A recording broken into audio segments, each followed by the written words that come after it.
尚董，我是函上的主编，您要任聘副主编，事先应该通知我一声吧？事情来得突然呢。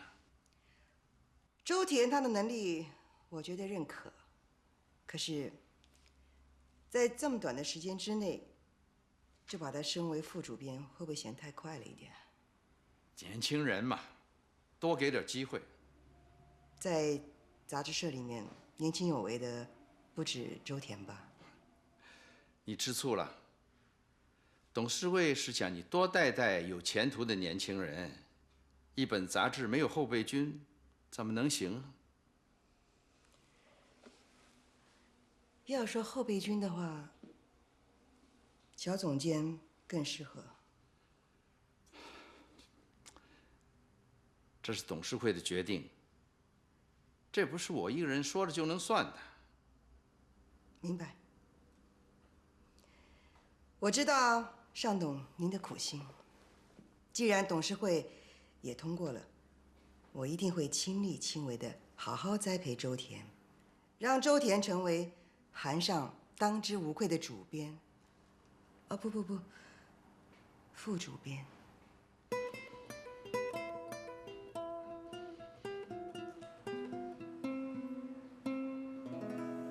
周田，加油！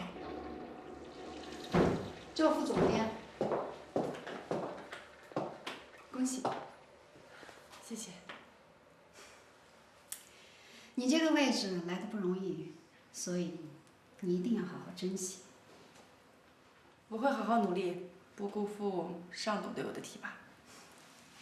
其实呢，努力的人有很多，就凭你一个小丫头能当上副主编，而且没有通过主编的同意就直接任命，这种概率几乎为零。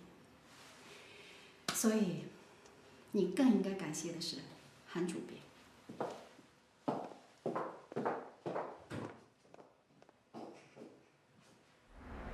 好的，好的。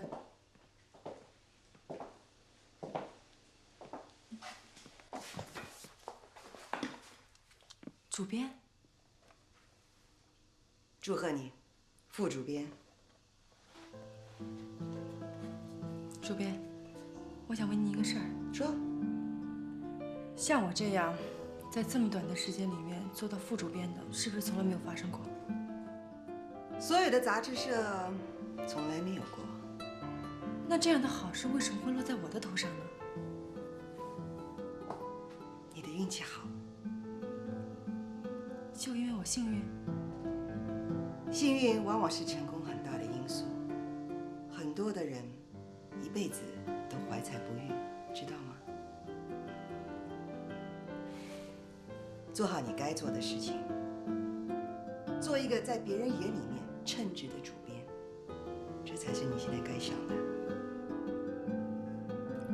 谢谢主编，我会努力的。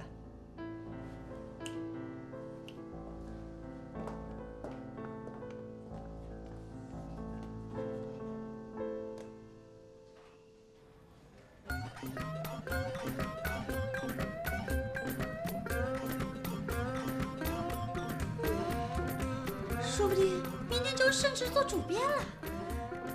又换块牌子，怎么办？有什么用呢？照你这么说，要给他订3块牌子啦？不是，首席助理、广告副总监、副主编呀。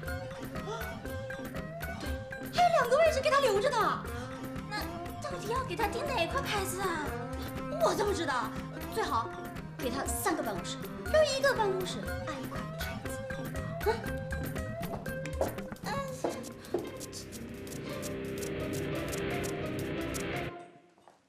周田，祝贺你啊！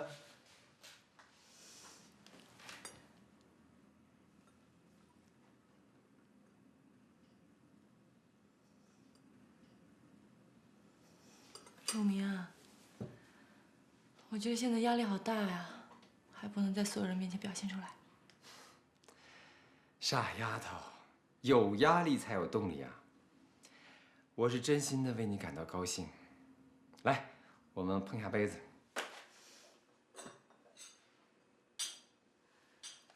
陆明啊，我突然有一种感觉，觉得自己好像被一双无形的手一直推动到现在。回头想想，觉得自己在做梦一样。唉，的确是这样。在职场上，不仅需要热情，还需要冷静的头脑。有时候，当你走得太快的时候，你就需要停下来想一想，自己会不会成为众矢之的。当得到的和付出的不成正比的时候，你也要想一想，这些可能随时都会被人拿回去。我知道我难以胜任副主编这个位子，不过我觉得我会努力的，努力做到最好，努力让人家无话可说。这就对了。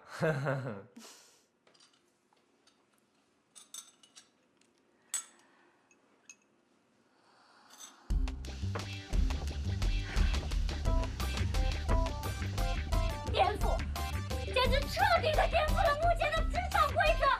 我就纳了闷了，这个周田他有什么本事，就一路这么顺风顺水的爬到副主编的位置上？就是啊，就好像这天生就有贵人运一样。主编刘泰明现在又加了一个上钩，没有一个人不帮他的。你们说话要公平一点啊！周田他也是付出很多努力的。拜托，在韩上谁又鸡尾头狼？我不还是一样，每天累得团转，跟螺旋桨似的。你说，会不会是潜规则帮他上的位啊？潜规则？怎么可能会是潜规则？如果潜规则有用的话，那应该是乔妹妹升任副主编的位置啊，对不对？啊！是蔡路啊！哎，这天哪，文文怎么还没来吃饭呀？哦，他忙着呢。哎，那个他为什么老戴着眼镜啊？那红眼病啊，行不行？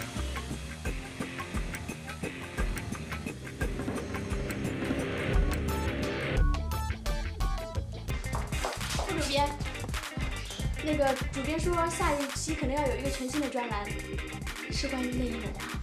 内衣也跟我有关，主编说只要你通过就可以了。通过就行。策划案我已经给你了。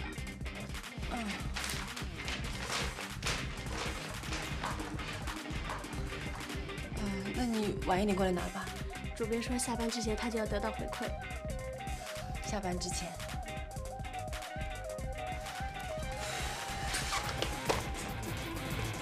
周副主编，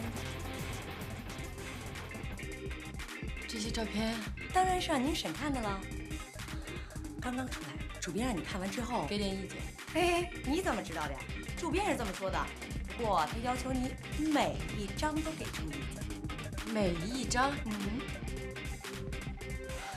放这儿吧。好，我走了。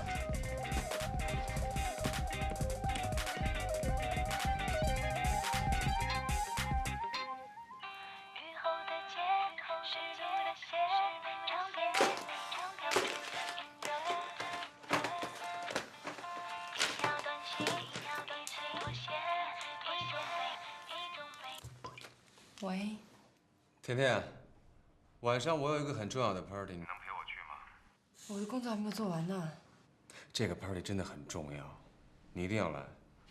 不去行吗？不去不行。我现在手头上的工作熬通宵都不见得做得完。哎，甜甜，我最多就耽误你2、3个小时的时间，好吗？到时候我让张凯去接你。啊，对了，我还给你买了一件非常漂亮的礼服，让他一块带过去。那我们就在赛特奥莱见喽。